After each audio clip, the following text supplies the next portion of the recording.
political ascent of Nirmala Sitharaman is nothing short of spectacular. She joined the BJP as its party spokesperson, and in 13 years she has risen to handle 2 cabinet ministries, Commerce and Industry, followed by her elevation as India's first defence minister.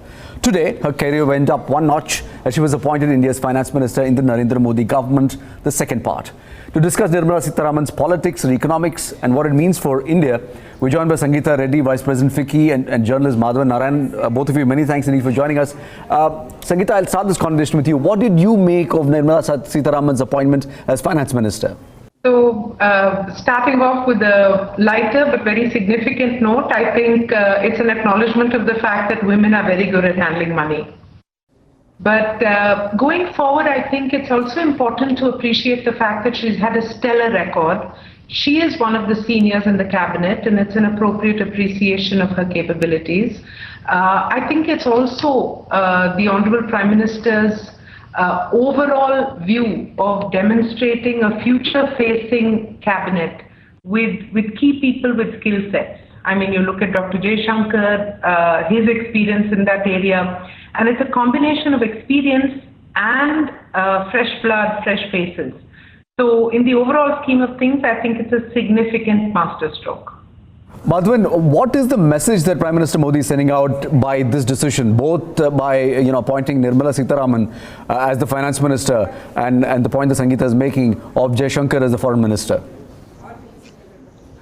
I think let me get a bit naughty and point to the fact that the Dalal Street stocks have fallen today for whatever reason, but I think there was a lot of kite being flown about Amit Shah becoming the finance minister, and I had pretty much the gut feel that he wouldn't become so, partly because all the agenda that he's been batting for is around the Home Ministry, whether it's a citizenship bill or Article 370 or such things.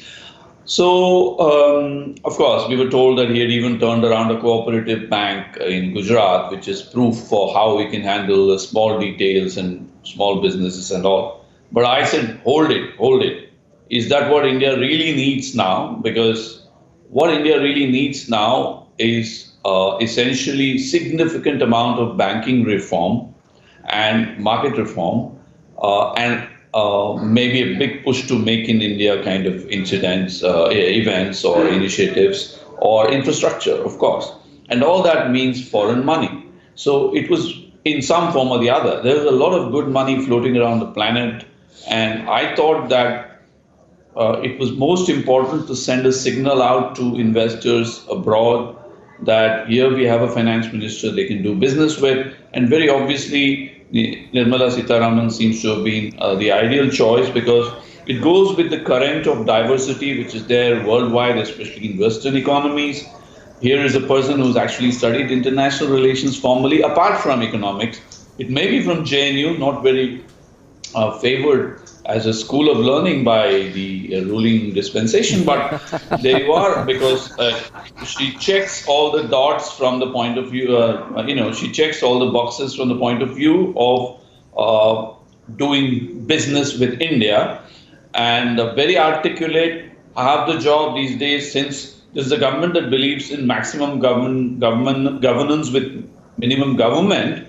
I would like to think that this is not a public sector oriented business environment as much as an evangelization oriented one. And again, Nirmala scores very well. Look at the way she defended the Rafale deal in Parliament. I think that in a single stroke, she lifted Modi's reputation up in a moment of crisis. So she's a confidant. Now, let me come to some of the nitty-gritty issues. There are 2 nitty-gritty issues. One is policy making as a political act. The other is the business of actually what the economy needs. And the economy needs significant amount of banking reform or some issues on disinvestment, as people say. I think they are sort of linked because you need money to control the fiscal deficit, and then but it's a bit of a chicken and egg syndrome, because if you don't revive the market, this investment is not worth it. Madhavan, I'm going to interrupt you right there. Madhavan, I'm going to interrupt you right there because that's exactly the question I want to ask Sangeeta as well before I come back. Sangeeta, she takes over the finance ministry when the economy is slowing down. There are serious challenges on the farm sector and on jobs. What do you think her priorities should be, and what would you like to see her tackling first? I believe that MSME and Make in India are two important aspects that need to be focused on, but all of these are hinging on the fact that we need greater liquidity in the market, country and outside the country. Madhav, we are also talking at a time when there is a trade war that's happening in the backdrop of between US and China. And added to that, India's export sector has been on a weak footing. Do you think the new finance minister with a background in commerce and industry can handle those complex trade negotiations? Well, I think it is more to it than the trade negotiations, although they are also important. Let me just enlarge the picture a bit. There is S. Jaishankar, who has taken charge across the North Street in the South Block. And I'm beginning to see Jaishankar and Nirmala Sitharaman. Not only do they have a common JNU connection and origins in Tamil Nadu, I think they also are international diplomats in their own right. Nirmala Sitharaman has also spent time at Pricewaterhouse. And therefore, I would like to think is as an integrated affair, something along the line of what Japan used to have, MITI, the Ministry of International Trade and, Industry. So that kind of an approach is possible. And we do have Piyush Goyal as the Commerce Minister in addition to being the Railway Minister. And as far as I'm concerned, the trade war between US and China is a sensitive one for India to handle, which is why I tweeted yesterday that Jaishankar is very interesting because he's been US ambassador in the US, he's been ambassador in China, and he's got a Japanese wife. So I'm beginning to see a tilt towards Japan because that is one way of attracting foreign investment while not tilting too much on the strategic alliance side of US because it can get a bit tricky. And some of these issues are long-term issues, not just export issues. Attracting investment and shifting certain industries to India as opposed to China. Sure. These are all long-term issues that will play out. But there are also commerce issues are related to some of the overall world economic growth as well as competitiveness issues, which could encompass everything from currency policy, foreign exchange rates to interest rates to some of the import duties. I think there is too much of a craftsman-like approach there. Sure. I would expect Piyush Goyal and the bureaucrats to do it rather than Nirmala Sitharaman. Sure. Let me get in Sangeeta back into this conversation. Sangeeta, in a couple of weeks' time, you will see the government present its next budget.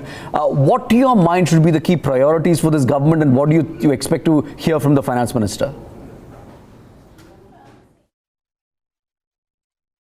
So I think that there's a clear appreciation of the fact that the agri sector needs to pick up, and the whole sector needs a series of reforms, whether it's relooking at the minimum support price, figuring out the water, and incidentally, I think the creation of a special ministry of Jal Shakti is a very positive step, but the budget should clearly indicate how we're going to channelize and harness critical resources to support the agri sector. Madhavan, just if I can talk about the politics as well. Nirmala Sitharaman has not contested a Lok Sabha election, but she obviously has won the confidence of the Prime Minister. The question is, has she been appointed to do the Prime Minister's bidding? Will she have an independent economic thinking of her own?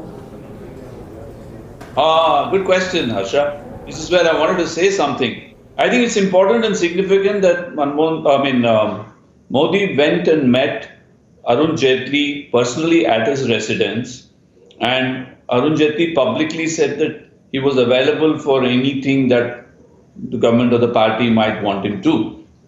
I'm reading between the lines and I'm saying two things. One is that even in the good old times when we had titans like Chidambaram and Pranab Mukherjee running the finance ministry, there's an unwritten rule in Delhi that ultimately the budget essentially is a PMO budget. There's always a stamp of approval or what you would call a mission statement and from the PMO.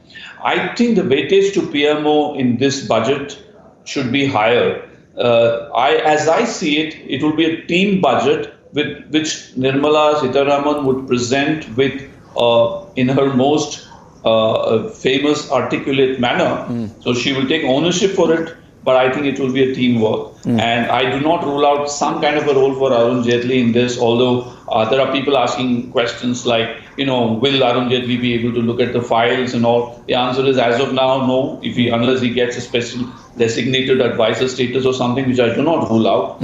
And I do expect, therefore, Nirmala Sitharaman to be a good, healthy manager kind of a minister, as opposed to, let me compare her with the other Tamil Nadu finance minister, Chidambaram. Chidambaram is known to, or was known to, have a tremendous sense of detail on some of the budget making exercise. Right. I do not expect Nirmala Sitharaman to emulate that style, but on the other hand, she might just pull it off as somebody who can manage. Sangeeta Reddy said that women are good at managing money. I would say they are even better at managing people. And I would say managing a set of bureaucrats and economists, and believe you me, I've been around in those circles, that if you're going to put a bunch of economists and a bunch of economic bureaucrats in a juicer blender and give it a good shake, it's not an easy task. Sure. And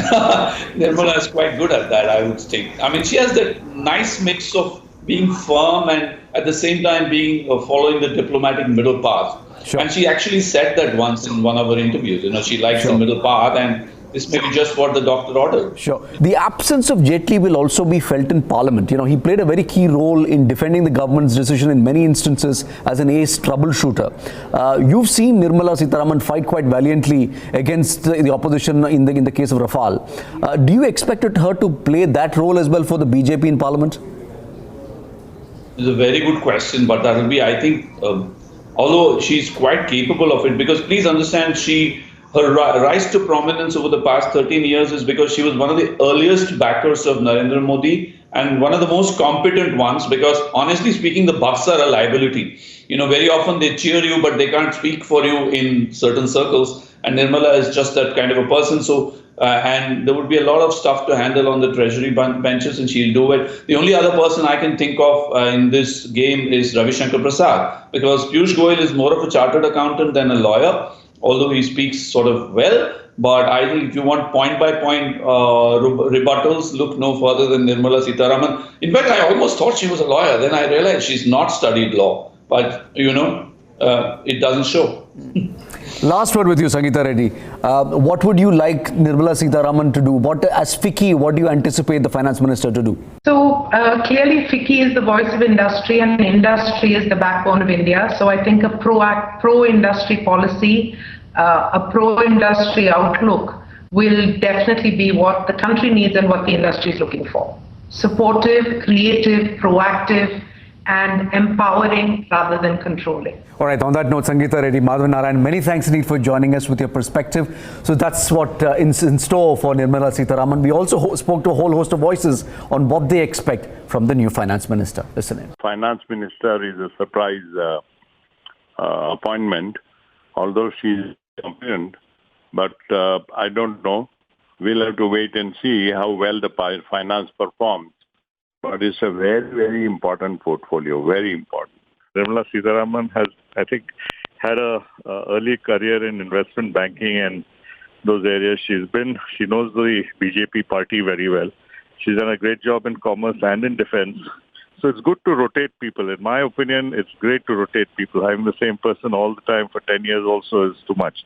So I look forward to her innovation, creativity, something to push the economy, especially domestic consumption, as we go forward. She was very much on the short list of our expectations even earlier.